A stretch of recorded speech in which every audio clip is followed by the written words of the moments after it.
So Zeref starts dropping bombs on Natsu, really big bombs, and that doesn't, of course, it makes sense, but also it's like, wow, what's going on? I did not see this coming. Of course, at some point you're thinking like, will he ever tell him this?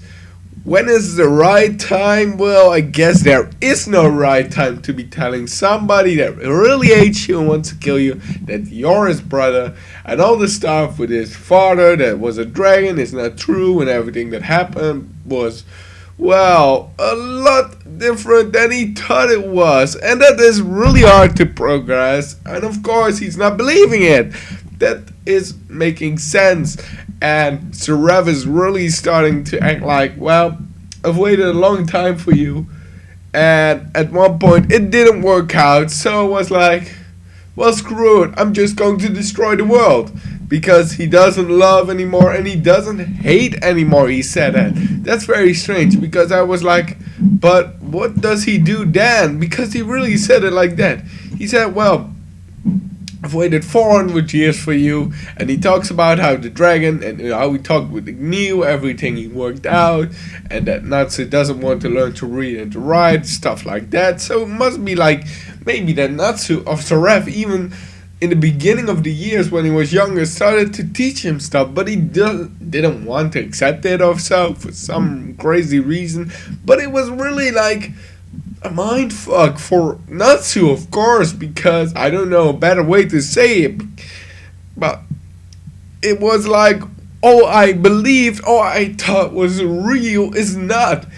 If that is true, if END is me, then everything I tried to do to stop END from happening was futile, because I am it, and it makes no sense. It was a big bomb, and that was very tough.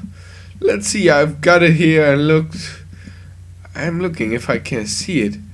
Let me see. Oh yeah, he says, I've seen so many civilizations come to an end. I've begun to lose my feelings toward life and death. And then he, of course, if you know, he met Mavis, and he lost her also, and that's pretty tough.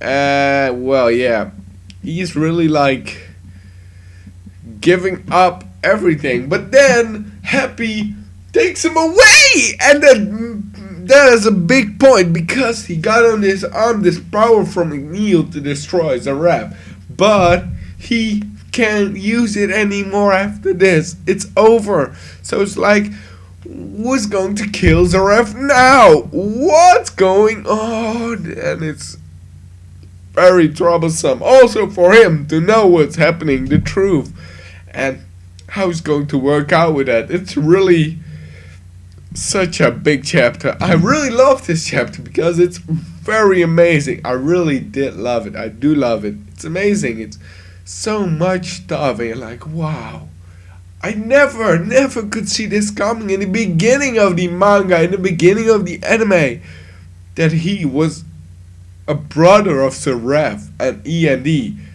It just is insane, but it's amazing also, and I'm really wondering how the rest of the war is going to happen. I'm really excited for it. I hope you enjoyed this video. If you did, please give it a thumbs up, share it with your friends maybe even, and don't forget, if you want to, you can subscribe for free, of course. It's still free, yeah, it's free, wow. But if you want to see more videos of me, stay up to date with stuff I do, well, you can subscribe, and you just see them coming up, popping up with your subscription list. I hope you've enjoyed it, I hope we'll see you next time.